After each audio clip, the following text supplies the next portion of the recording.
Hello friends, आप सभी का स्वागत है मेरे यूट्यूब चैनल में। तो आज हम लोग आरसीसी का क्वेश्चन करने वाले हैं। आरसीसी में हम लोग 200 क्वेश्चन हम लोग कर चुके हैं।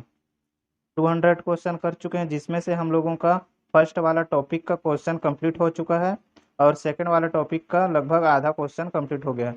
तो आज हम लोग करेंगे 201 से 220 तक का क्वेश्चन करेंगे हम लोग आज। तो यहाँ पर आप लोग देख सकते हो कि हम लोग कौन से टॉपिक का क्वेश्चन कर रहे हैं। Fundamentals of working stress method, इस टॉपिक का हम लोग क्वेश्चन आज करने वाले हैं। और ये जो भी मैं क्वेश्चन करा रहा हूँ बहुत ही इंपॉर्टेंट क्वेश्चन है, तो इसको आप लोगों को करना बहुत ज़रूरी है। और बाकी सब आप लोग टॉपिक देख सकते हो, यहाँ पर है इतने सारे टॉपिक है, इसमें लगभग 1300 क्वेश्चन है। और सारे क्वेश्चन मैं कराऊंगा धीरे धीरे करके सारे क्वेश्चन कंप्लीट हो जाएंगे। तो अभी हम लोग सॉइल मैकेनिक्स और आरसीसी दोनों को साथ में लेके चल रहे हैं। दोनों का हम लोग धीरे धीरे क्वेश्चन करते जाएंगे। तो चलिए आज का हम लोग क्वेश्चन देखते हैं क्या क्या क्वेश्चन है। 201 नंबर का क्वेश्चन है, an under reinforced section is preferred than an over reinforced section because of. तो इस क्वेश्चन में यह बोल रहा है कि हम लोग अंडर रेनफोर्स को प्रीफर क्यों करते हैं, ओवर रेनफोर्स को प्रीफर क्यों नहीं करते। तो यहाँ पर ऑप्शन में आप लोग देख सकते हो कि ऑप्शन में क्या क्या दिया हुआ है। ऑप्शन में दिया हुआ है the steel rich its maximum stress yearly. तो इसमें बोल रहा है कि स्टील अपने परमिसिबल स्ट्रेस पे पहले पहुंच जाता है। और ऑप्शन बी में दिया हुआ है brittle property of concrete. Option C में दिया हुआ है हाई स्ट्रेंथ ऑफ कंक्रीट। और ऑप्शन डी में दिया हुआ है cost of steel is high. तो हम लोग ओवर रेनफोर्स सेक्शन क्यों प्रीफर नहीं करते, क्योंकि ओवर जो रेनफोर्स होता है उसमें रेनफोर्स अधिक होता है। रेनफोर्स अधिक होता है जिसके कारण उसमें जो भी फेलियर होगा वो ब्रिटल फेलियर होगा। ब्रिटल फेलियर जो होता है वो अचानक से हो जाता है। कंक्रीट जब भी फेल होता है अचानक से फेल हो जाएगा।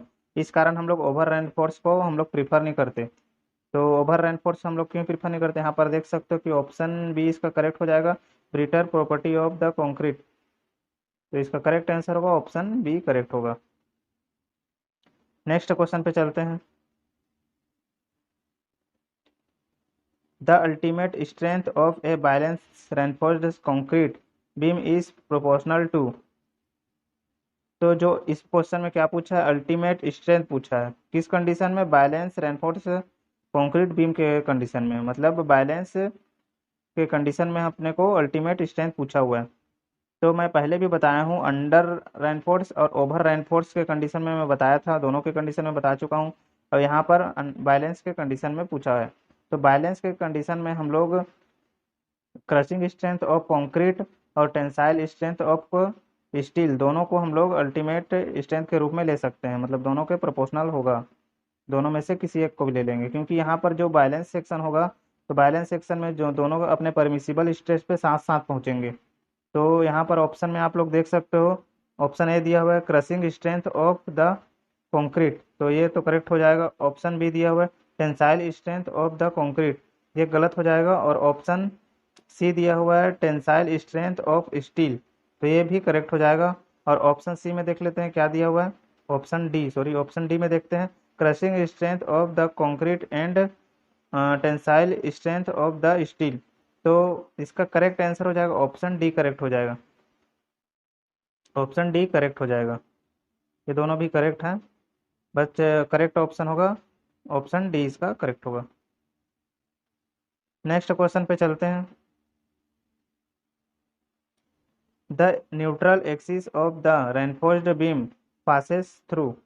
तो जो रेनफोर्स बीम का न्यूट्रल एक्सिस कहाँ पर से पास होता है ऐसा पूछ रहा है। तो रेनफोर्स बीम है उसमें हम लोग स्टील डालते हैं। तो मान लो यदि ये कोई बीम है और इसमें स्टील डला हुआ है यहाँ पर, और एक बीम है जिसमें स्टील डला हुआ है, नीचे में स्टील डला हुआ है, ऊपर में स्टील डला हुआ है, डबली रेनफोर्समेंट। तो अब ये डिपेंड करता है कि स्टील कहाँ पर डला है, मतलब हम लोग कंक्रीट को कैसे बना रहे हैं, बीम को कैसे बना रहे हैं, उसके ऊपर डिपेंड करेगा न्यूट्रल एक्सिस। यदि न्यूट्रल एक्सिस यहाँ पर अगर यदि ज़्यादा रेनफोर्स डला है तो न्यूट्रल एक्सिस नीचे आ जाएगा एक्चुअल न्यूट्रल एक्सिस से। तो वो किसके ऊपर डिपेंड करेगा, हम लोग कंक्रीट को कैसे ट्रांसफॉर्मेशन से बना रहे हैं, किस टाइप का हम लोग स्टील कहाँ पर प्रोवाइड कर रहे हैं। यहाँ पर ऑप्शन में हम लोग देख लेते हैं। ऑप्शन ए दिया है CG of the concrete section, और ऑप्शन बी दिया हुआ है metacentre of the concrete section, option C दिया हुआ है centroid of the transformed concrete section, और ऑप्शन डी दिया हुआ है centroid of the concrete section. तो सेंट्रॉइड तो होगा, लेकिन जो कंक्रीट को हम लोग कैसे ट्रांसफॉर्म करके बना रहे हैं उसके ऊपर डिपेंड करेगा। तो इसका करेक्ट आंसर हो जाएगा ऑप्शन सी, इसका करेक्ट हो जाएगा। Centroid of the transformed concrete section इसके ऊपर डिपेंड करता है।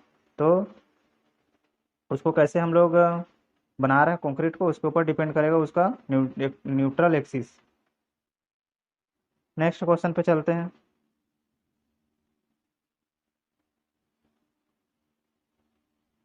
Consider the following statement concerning both the working stress design and ultimate strength design of reinforced concrete। यहाँ पर स्टेटमेंट दिया हुआ है और अपने को वर्किंग स्ट्रेस डिजाइन और अल्टीमेट स्ट्रेंथ डिजाइन के हिसाब से बताना है। तो यहाँ पर देख लेते हैं कौन कौन सा स्टेटमेंट दिया हुआ है। पहला दिया हुआ है plane section before bending remains plane after bending. B second statement दिया हुआ है the tensile strength of concrete is ignored. और थर्ड स्टेटमेंट दिया हुआ है stress strain diagram is linear. तो ये जो तीनों स्टेटमेंट दिया हुआ है ये एजम्पशन है। किसका एजम्पशन है? वर्किंग स्ट्रेस मेथड का भी एजम्पशन है और अल्टीमेट स्ट्रेंथ मेथड का भी एजम्पशन है। तो ये दोनों के एजम्पशन है। तो हम लोग देख लेते हैं कि और आगे क्या दिया हुआ है। यहाँ पर आप लोग ऑप्शन में देख सकते हो कि ऑप्शन ए दिया है वन एलोन इज करेक्ट। तो यहाँ पर हम लोगों का तीनों स्टेटमेंट करेक्ट है।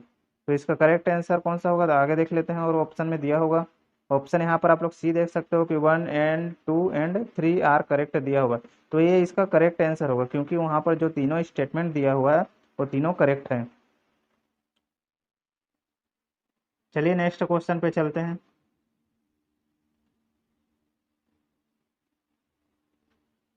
विच which one of the following set of value give the minimum clear cover in for the main reinforcement in the slab, beam, column and foundation respectively according to IS 456 1978। तो यहाँ पर हम लोगों को क्या पूछा है कि मिनिमम क्लियर कवर पूछा है, और किसके लिए? स्लेब के लिए, बीम के लिए, कॉलम के लिए और फाउंडेशन, चारों के लिए हम लोगों को मिनिमम क्लियर कवर पूछा हुआ है। और यहाँ पर देख सकते हो कि चारों ऑप्शन में चार चार वैल्यू दिए हुए हैं, तो हम लोगों को बताना है।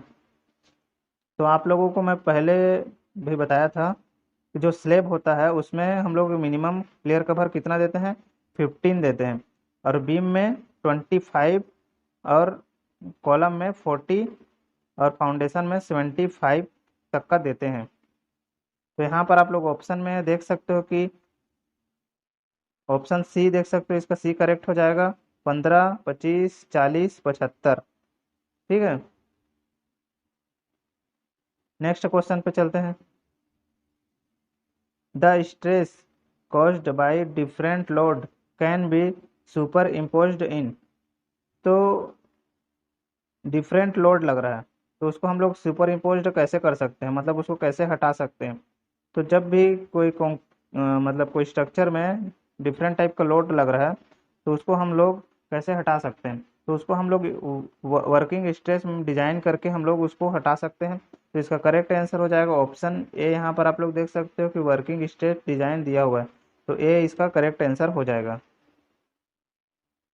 जब भी डिफरेंट टाइप का लोड लगता है तो हम लोग वर्किंग स्ट्रेस डिजाइन करते हैं। नेक्स्ट क्वेश्चन पे चलते हैं। The ultimate load used in the ultimate strength design of RCC structure refer to. तो हम लोग अल्टीमेट स्ट्रेंथ डिजाइन जो मेथड होता है उसमें हम लोग अल्टीमेट लोड निकालते हैं। तो हम लोग कैसे निकालते हैं वो पूछ रहा है। तो इसका एक फॉर्मूला होता है, चलिए उसको देख लेते हैं अल्टीमेट लोड कैसे निकालते हैं। यहाँ पर आप लोग स्क्रीन में देख सकते हो कि अल्टीमेट लोड मेथड दिया हुआ है, एक मेथड है। तो यहाँ पर हम लोग जो डिज़ाइन लोड निकालते हैं उसी को हम लोग अल्टीमेट लोड और कोलैप्स लोड बोलते हैं। तो इसका जो फॉर्मूला होता है वर्किंग लोड और service load into factor load. इस फॉर्मूला से हम लोग अल्टीमेट लोड निकालते हैं। यहाँ पर वर्किंग लोड है और इनटू में है फैक्टर लोड है। तो फैक्टर लोड यहाँ पर आप लोग देख सकते हो कि नीचे में जो दिया हुआ है फैक्टर लोड है, फैक्टर ऑफ सेफ्टी जिसको हम लोग बोलते हैं, तो कंक्रीट के लिए कितना होता है 1.5 और स्टील के लिए कितना होता है 1.15 होता है। और यहाँ पर हम लोग एक और चीज़ देख लेते हैं, जैसे डिज़ाइन स्ट्रेस निकालते हैं। डिज़ाइन स्ट्रेस निकालते हैं जिसको हम लोग अवेलेबल स्ट्रेस भी बोलते हैं और परमिसिबल स्ट्रेस भी बोलते हैं। तो इसको निकालने के लिए हम लोग क्या करते हैं, characteristic strength of material by में करते हैं मटेरियल का सेफ्टी फैक्टर को डिवाइड करते हैं। तो उससे जो डिवाइड करेंगे तो हम लोगों को क्या निकल जाएगा, डिज़ाइन स्ट्रेंथ हम लोग को निकल जाएगा। तो अपने को क्वेश्चन में क्या पूछा था, चलिए देखते हैं। तो यहाँ पर हम लोगों को क्वेश्चन में अल्टीमेट लोड पूछा है। तो अल्टीमेट लोड का मैं बताया क्या होता है, वर्किंग लोड मल्टीप्लाई होता है लोड फैक्टर। तो यहाँ पर ऑप्शन बी में आप लोग देख सकते हो कि working load multiply by load factor दिया हुआ है, तो इसका करेक्ट आंसर हो जाएगा ऑप्शन बी, इसका करेक्ट हो जाएगा। नेक्स्ट क्वेश्चन पे चलते हैं। The factor of safety for steel as compared to concrete is. तो इस क्वेश्चन में बोल रहा है जो स्टील का फैक्टर ऑफ सेफ्टी होता है तो उसको हम लोगों को कंक्रीट से कंपैरिजन करना है। तो जो कंक्रीट का फैक्टर ऑफ सेफ्टी कितना होता है 1.5 होता है, और जो स्टील का होता है कितना होता है 1.15 होता है। तो यहाँ पर आप लोग देख सकते हो कि जो स्टील है उसका फैक्टर ऑफ सेफ्टी कितना कम होता है, कंक्रीट के कंपैरिजन करें तो उससे कम होता है, यहाँ पर आप लोग देख सकते हो। चलिए ऑप्शन में चलते हैं, क्या क्या ऑप्शन दिया है देख लेते हैं। यहाँ पर ऑप्शन में आप लोग देख सकते हो कि हायर, सेम, लोअर और नॉन ऑफ दिस दिया हुआ है। तो अभी मैं बताया जो स्टील का फैक्टर ऑफ सेफ्टी होता है कंक्रीट से वो कम होता है, तो इसका कौन सा करेक्ट हो जाएगा, ऑप्शन सी इसका करेक्ट हो जाएगा, लोअर। नेक्स्ट क्वेश्चन पे चलते हैं।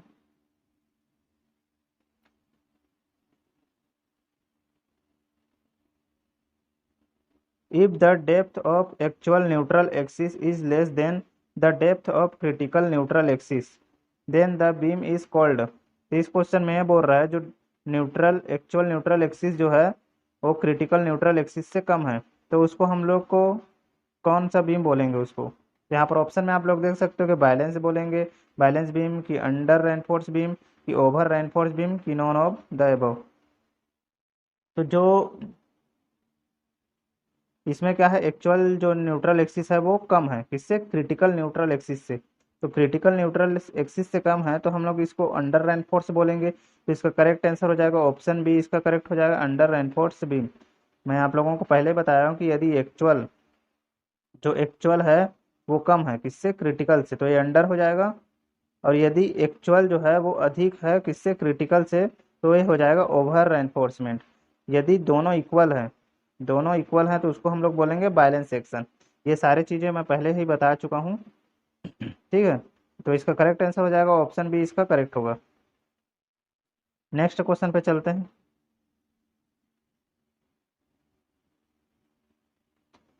Working stress design assume. तो वर्किंग स्ट्रेस डिजाइन में हम लोग क्या एज्यूम करते हैं, यहाँ पर ऑप्शन में आप लोग देख सकते हो कि 4 ऑप्शन दिया हुआ है।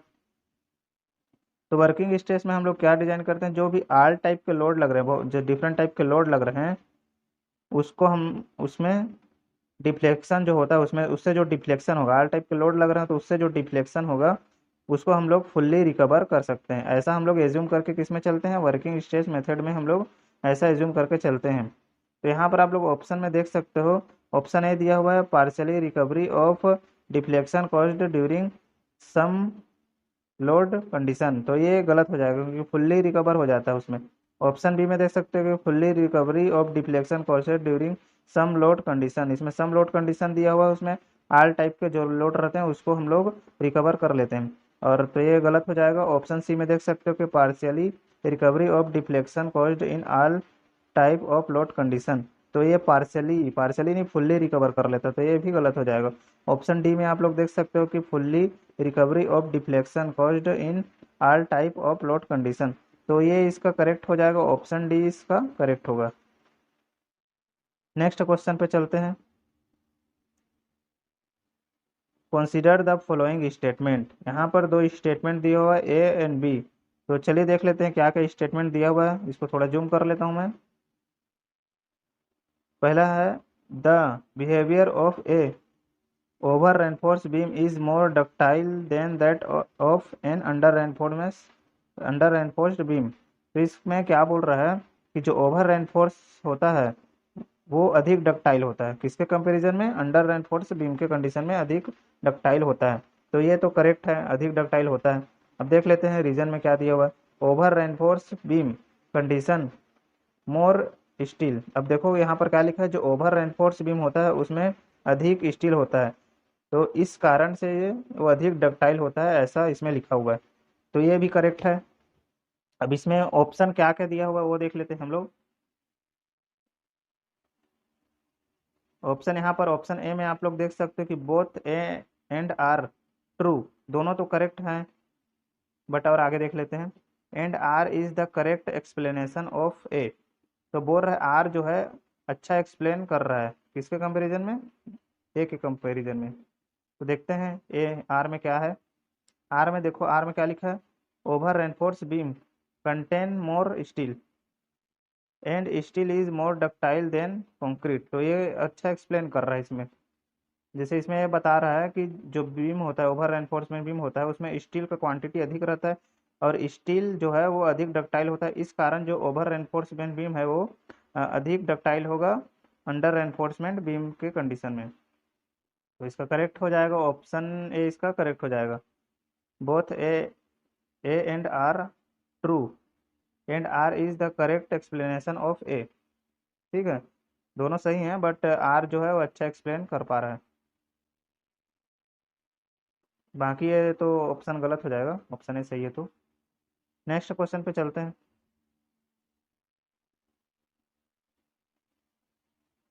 According to the recommendation of IS 456 the compressive reinforcement is rectangular beam should not exist.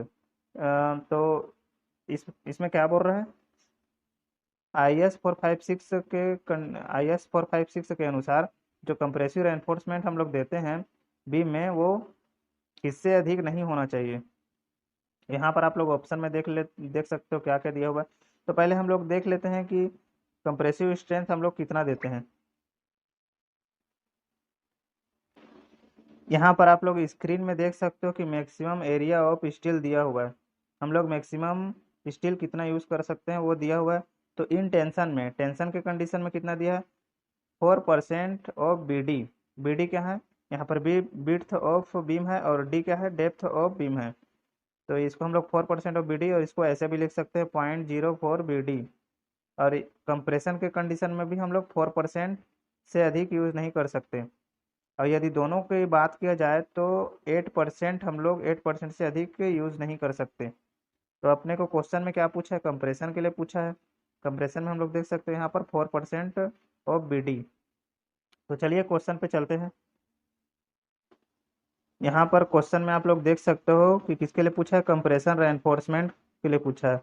तो अभी मैं बताया कितना होता है, 4% ऑफ द BD, और BD क्या है, क्रॉस एरिया है। तो देख लो यहाँ पर 4% कहाँ दिया हुआ है, ऑप्शन सी में देख सकते हो कि 4% of the total cross area. तो ये इसका करेक्ट हो जाएगा, ऑप्शन सी इसका करेक्ट होगा।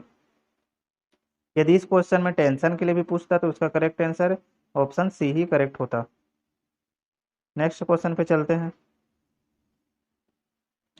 What is the unit of standard deviation in concrete mix design. तो इसमें स्टैंडर्ड डेविएशन पूछ रहा है, स्टैंडर्ड डेविएशन का यूनिट पूछ रहा है। तो स्टैंडर्ड डेविएशन का यूनिट क्या होता है पहले देख लेते हैं। यहाँ पर आप लोग स्क्रीन में देख सकते हो कि स्टैंडर्ड डेविएशन यहाँ पर दिया हुआ है, स्टैंडर्ड डेविएशन दिया हुआ है ना। तो जो यहाँ पर कंक्रीट का ग्रेड दिया हुआ है, यहाँ पर स्टैंडर्ड डेविएशन है। तो यहाँ पर आप लोग देख सकते हो कि मेगा पास्कल में इसका यूनिट होता है और ये उसका फॉर्मूला होता है। और यहाँ पर जो ग्रेड ऑफ कंक्रीट दिया हुआ है, तो M10 से M15 तक का जो वैल्यू होता है स्टैंडर्ड डेविएशन का कितना होता है, 3.5 मेगा पास्कल होता है। और यहाँ पर 20 से 25 ग्रेड के लिए कितना होता है, 4 होता है। और 30 से 50 ग्रेड के लिए कितना होता है, 5 होता है। अब ये सभी मेगा पास्कल में होते हैं, यहाँ पर भी मेगा पास्कल होगा, यहाँ पर भी मेगा पास्कल होगा। तो इसका यूनिट क्या हो जाएगा, मेगा पास्कल हो जाएगा, मेगा पास्कल। इसको हम लोग न्यूटन पर MM² भी बोल सकते हैं, दोनों सेम चीज़ होता है। तो चलिए क्वेश्चन पे चलते हैं। यहाँ पर क्वेश्चन में देख सकते हो कि स्टैंडर्ड डेविएशन का यूनिट क्या होता है, मेगा पास्कल होता है। और ऑप्शन ए में आप लोग देख सकते हो कि मेगा पास्कल दिया हुआ है, तो इसका करेक्ट आंसर हो जाएगा ऑप्शन ए, इसका करेक्ट होगा। नेक्स्ट क्वेश्चन में चलते हैं। The design of shear stress in reinforced cement concrete depend on. तो हम लोग शियर स्ट्रेस का डिजाइन कर रहे हैं, तो उसमें जो शियर स्ट्रेस का निकालते हैं तो उस किसके ऊपर डिपेंड करता है। तो हम लोग इसको टेबल के थ्रू निकालते हैं जो आई एस कोड में दिया हुआ है, आई एस कोड 456 में। तो उसमें हम लोगों को क्या क्या देखना पड़ता है, स्टील का परसेंटेज देखना पड़ता है, और जो हम लोग स्टील यूज़ कर रहे हैं, जो हम लोग कंक्रीट यूज़ कर रहे हैं, उसका हम लोगों को कैरेक्टरिस्टिक स्ट्रेंथ देखना पड़ता है, जिसको हम लोग एफसीके बोलते हैं। दोनों को हम लोग देख के हम लोग बता सकते हैं कि जो डिजाइन शेयर स्ट्रेंथ का वैल्यू कितना होगा। तो यहाँ पर ऑप्शन में आप लोग देख सकते हो कि ऑप्शन ए दिया हुआ है कैरेक्टरिस्टिक स्ट्रेंथ ऑफ कंक्रीट, तो इसके ऊपर भी डिपेंड करता है, तो ये करेक्ट हो जाएगा। और ऑप्शन बी में आप लोग देख सकते हो कि percentage of longitudinal tensile reinforcement, तो इसके ऊपर भी डिपेंड करता है।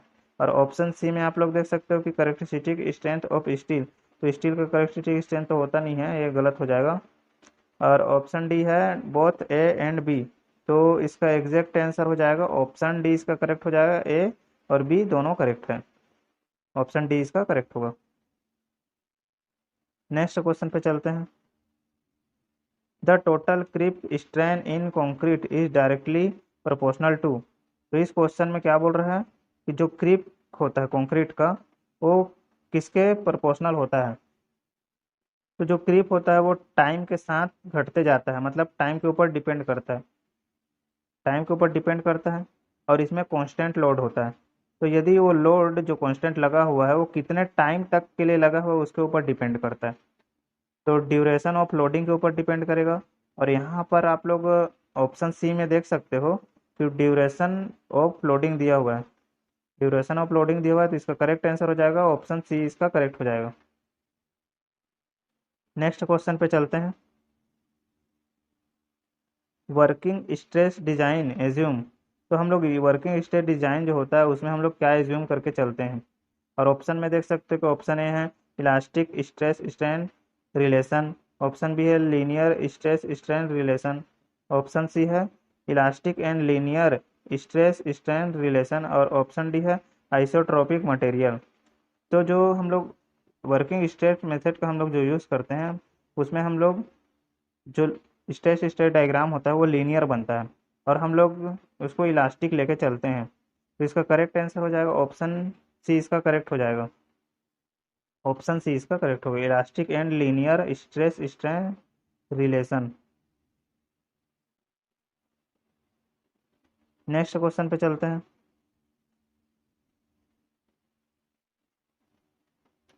द एजम्पशन, यहाँ पर आप लोग थोड़ा जूम कर लेता हूँ। The assumption that the plane section normal before bending remains normal after bending is used. तो इसमें एजम्पशन दिया हुआ है, और ये एजम्पशन किस में यूज होता है ऐसा इस क्वेश्चन में पूछ रहा है। तो ऑप्शन में देख लेते हैं क्या क्या दिया हुआ है ऑप्शन में। ऑप्शन में आप लोग देख सकते हो कि only in the working state method of design, और ऑप्शन बी दिया हुआ है only in the limit state method of design, option C है both working state and limit state method of design. तो हम लोग जो ये एजम्पशन है ये हम लोग वर्किंग स्टेट और लिमिट स्टेट दोनों में यूज करते हैं, तो इसका करेक्ट आंसर हो जाएगा ऑप्शन सी, इसका करेक्ट हो जाएगा both working state and limit state method of design. Next question पे चलते हैं। Equivalent area of A reinforced cement concrete section is. तो इसमें हम लोगों को क्या पूछा है, इक्विवेलेंट एरिया पूछा है। इक्विवेलेंट एरिया किस में यूज होता है, मॉड्यूलर रेशियो में यूज होता है, आप लोगों को पता ही होगा। तो इसका करेक्ट आंसर क्या हो जाएगा, तो इसका करेक्ट आंसर हो जाएगा ऑप्शन बी, करेक्ट हो जाएगा A C plus M into A S C. अब यहाँ पर ए सी क्या है, यहाँ ए सी है एरिया ऑफ कंक्रीट है, और जो ए एस सी लिखा हुआ है एरिया ऑफ स्टील है, और जो एम लिखा हुआ है वो मॉड्यूलर रेशियो है। ठीक है, तो इसका करेक्ट आंसर हो जाएगा ऑप्शन बी, इसका करेक्ट होगा। नेक्स्ट क्वेश्चन है यहाँ पर, lever arm is the distance is between. तो लीवर आर्म जो होता है वो कहाँ तक का डिस्टेंस होता है, किसके बीच का डिस्टेंस होता है, ऐसा पूछ रहा है क्वेश्चन में। तो जो लीवर आर्म होता है आप लोगों को पता ही होगा, लीवर आर्म होता है वो centre of gravity of tensile and compressive zone का होता है। कंप्रेसिव और टेंशन जोन का जो डिस्टेंस होता है सेंटर ऑफ ग्रेविटी का, उसको हम लोग लीवर आर्म बोलते हैं। अब ऑप्शन देख लो क्या क्या दिया हुआ है, centre of tensile and compressive zone, तो ये गलत हो जाएगा। ऑप्शन बी दिया है centre of gravity of tensile and compressive zone, तो ये इसका करेक्ट हो जाएगा, ऑप्शन बी इसका करेक्ट होगा। तो यहाँ पर हम लोगों का 120 क्वेश्चन कंप्लीट हो चुका है, आप लोग देख सकते हैं। और बाकी का क्वेश्चन भी हम लोग ऐसे ही करते जाएंगे। 120 क्वेश्चन हुआ है जो कि बहुत ही इंपॉर्टेंट क्वेश्चन है। हर एक यूनिट में लगभग 100 क्वेश्चन दिए हुए हैं और लगभग 14 यूनिट है। तो सारे को मिला के देखा जाए तो 1300 प्लस क्वेश्चन है। और ये 1300 क्वेश्चन कर लिया आप लोग तो आप लोगों का आरसीसी का सारे डाउट क्लियर हो जाएगा।